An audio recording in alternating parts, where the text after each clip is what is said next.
5. Si tu ne connais pas les 5 types de sunna, ne parle pas dans la sunna. Ne t'hasarde pas à créer un débat pour parler de la sunna, sinon tu vas mourir dans ton propre film. J'espère qu'on comprend bien. Voilà. Parce que nous avons souvent tendance de nous limiter seulement à une fois la sunna. Tu demandes à quelqu'un, mais la sunna est répartie en combien? Il dit que c'est réparti encore en combien? La sunna, c'est la sunna. J'espère qu'on comprend bien. La chose donc, elle est simple. Tu lui demandes, le prophète avait épousé combien de femmes? Il va te dire 13 femmes. 2 sont parties et 11 sont restées et 2 sont mortes du vivant du prophète. Et le prophète est mort, il a laissé 9. Donc, marier plus de 4 femmes, c'est un sunna chez le prophète. Il va te dire quoi? Mais bien sûr. Alors, si c'est bien sûr, ça veut dire que moi aussi, je vais pratiquer cette sunna. Il va te dire, non, c'est une sunna qui est réservée au prophète. Maintenant, je reviens donc. Il y a combien de sunna? J'avais vu quelqu'un comme ça qui disait, non, sunna. Que non, lui, c'est la sunna, c'est le représentant de la sunna, quoi. Il a donné son titre et il a dit, Masha'Allah, tabarakallah. Donc, je suis avec quelqu'un qui va me comprendre.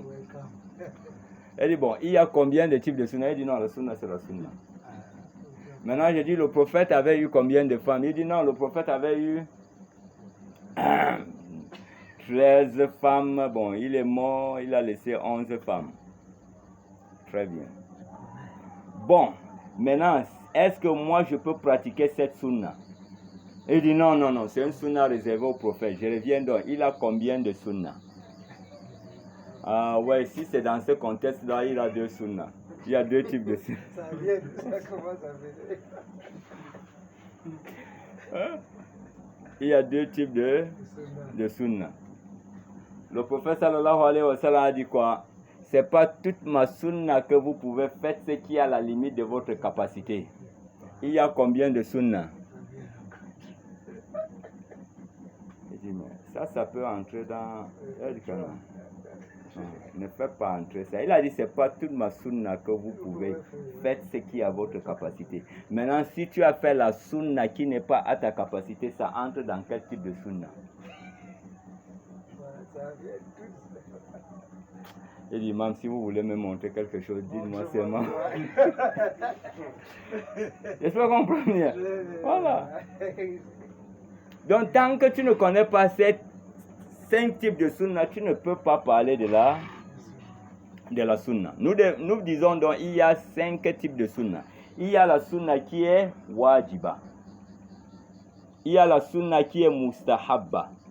Il y a la sunna qui est muharrama. Et il y a la sunna qui est makruha. Et il y a la sunna qui est mubaha. La sunna wajiba, la sunna obligatoire, c'est tout ce que le prophète a donné un mot d'ordre. Il a ordonné de faire ça. Comme il a dit, laissez pousser vos barbes. Ça entre dans quel type de sunna? Obligatoire. Parce que le prophète l'a imposé.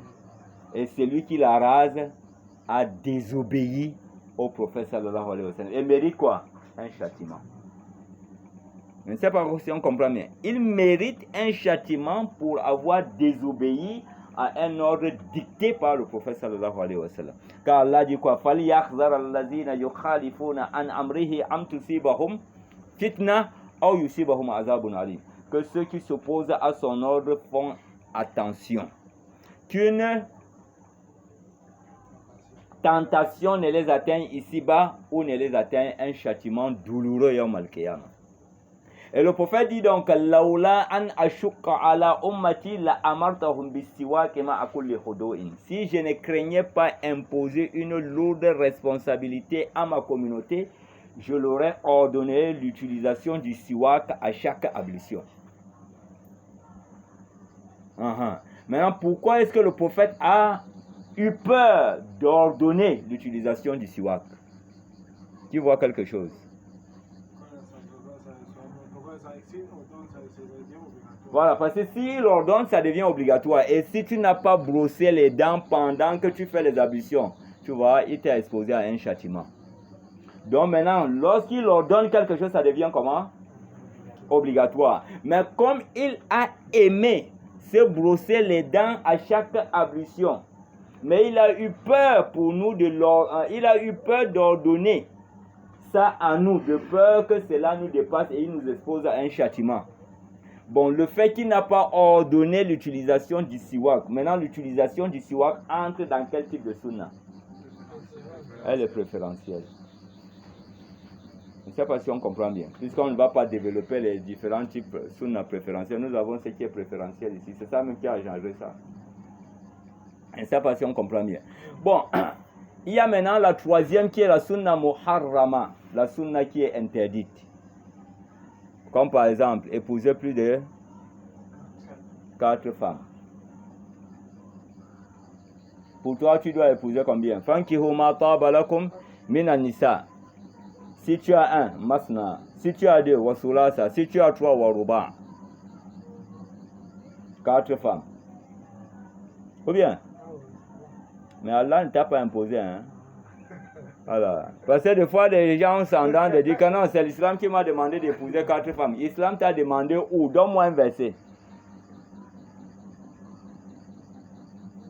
L'islam ne t'a pas demandé, elle t'a permis, elle ne t'a pas demandé. Allah même de préférence, voilà ce qu'il dit. Fankihu, épousez, ma taba lakum, ce qui vous plaise, minan nisa, des femmes. Épousez des femmes qui vous plaisent. Si tu as un, masna, tu peux ajouter la deuxième. Si tu as 2, wasulasa, tu peux ajouter la troisième. Et si tu as 3, waruba, tu peux ajouter la quatrième. Et si vous craignez de ne pas être juste envers elle, vous avez peur de tomber dans l'injustice, Allah dit donc, fawahida, restez avec une. Allah t'a demandé d'épouser 4 ou. Allah trouvait qu'il y avait la pluralité du mariage. Quelqu'un peut marier 100 femmes pour lui-même. La polygamie existait. La religion n'est pas venue imposer la polygamie. Elle est venue seulement codifier la polygamie. Voilà, David avait 100 femmes. Suleiman avait combien? 1000, non? Nabi Suleiman avait 1000. David, lui, il avait 100. Son papa avait 100. Son fils avait 1000. Oui, 1000. Voilà. L'islam est venu seulement mettre les limites. Il est venu mettre les limites seulement. Il a trouvé ça. Allah dit, bon, maintenant, si Allah lui veut maintenant préserver ton équité, il veut préserver ta justice, il dit, reste, si tu as peur de tomber dans l'injustice vis-à-vis de ces femmes, moi, si tu veux suivre mon conseil, dis Allah, reste avec une.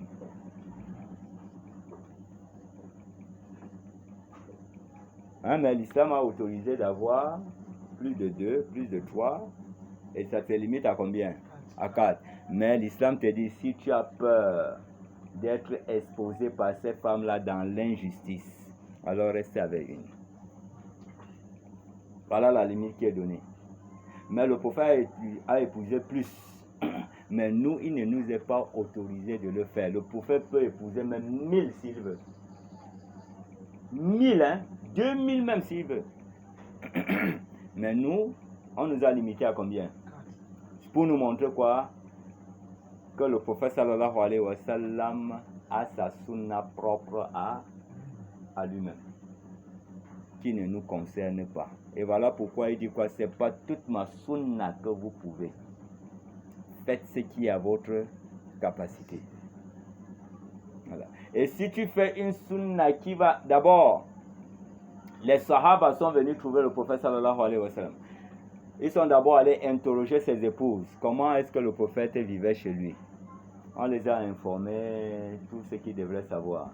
L'autre dit, comme ils étaient à 3, l'autre dit, bon, à partir de maintenant, moi, je ne veux plus manger. Je veux passer toute ma vie à jeûner. Voilà, je vais seulement profiter de manger au moment où je romps mon jeûne. Je vais passer toute ma vie à jeûner. L'autre dit, je ne veux plus jamais me marier. L'autre dit, non, je ne veux plus jamais dormir la nuit. Je serai seulement en adoration. Quand le prophète a vu entendre, ils ont dit quoi? Le prophète,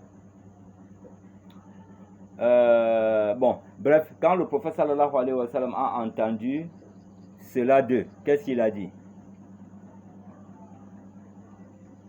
Il les a désavoués. Il les a désavoués en disant, quiconque ne suit pas ma sunna, il n'est pas de mien. Quiconque ne suit pas ma sunna, il n'est pas de mien. Voilà. Le prophète les a désavoués. Il a dit que si tu ne suis pas mes principes là, alors tu n'es pas moi, je dors. Il m'arrive pour dormir, je dors. Le moment où je sens la force, je me réveille, je fais mon adoration. Il y a des jours que je romps mon jeûne. Voilà, comme Aïcha disait des fois, le prophète sallallahu alayhi wa sallam, lorsqu'il se mettait à manger, tu te disais qu'il ne va même plus pas, il ne va plus jamais jeûner. Et quand il se mettait à jeûner, tu te dis qu'il ne va même plus jamais rompre le jeûne. Voilà. Et le prophète, des fois, il se marie, toi en tant que qui? Voilà, toi en tant que qui? Voilà pourquoi le prophète a dit, quiconque ne suit pas ma sunna n'est pas des miens. Qu'Allah nous en préserve. La sunna, maintenant, nous avons la sunna makrouha qui est détestable. La sunna détestable, c'est laquelle? Prenons par exemple, le prophète aimait tresser ses cheveux. Il fait les tresses, les nappes là. Hein? Imaginez, j'entre maintenant là avec les nappes. Les nappes. Il ne porte pas le chapeau. Celui qui ne connaît pas la sunna là, tu entres là. Il dit il va dire quoi? C'est lui l'imam. Pardon. Ta moto est prête là, je vais aller prier pour qu'il parle. Ou bien, pourquoi? Parce qu'on sait que non, à cette époque, ceux qui se traitent, ce sont les qui? Les voyous. Voilà, les fumeurs de Roha. J'espère qu'on comprend bien, oui. Voilà. J'espère qu'on comprend bien. Voilà, c'est les voyous qui aiment se tresser. Voilà. Bon, tu vois, maintenant là, si tu pratiques ces sunnas, tu serais confondu. Mais le prophète, à cette époque, lui, il le faisait pour permettre à sa tête de ventiler, de prendre un peu de l'air. Voilà. À l'époque du prophète lui-même, il se tressait ses cheveux. Mais aujourd'hui, tu ne peux pas le faire de peur d'être confondu et qu'on insulte l'islam à travers toi. Voilà. Et les voyous aussi profitent de cela pour dire du n'importe quoi. Voilà une religion qui... Voilà, j'espère qu'on comprend bien. Voilà.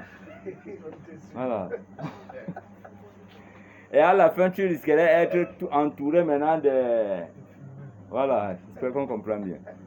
Donc, on délaisse cette sunna juste pour ne pas que cela engendre quelque chose de mauvais.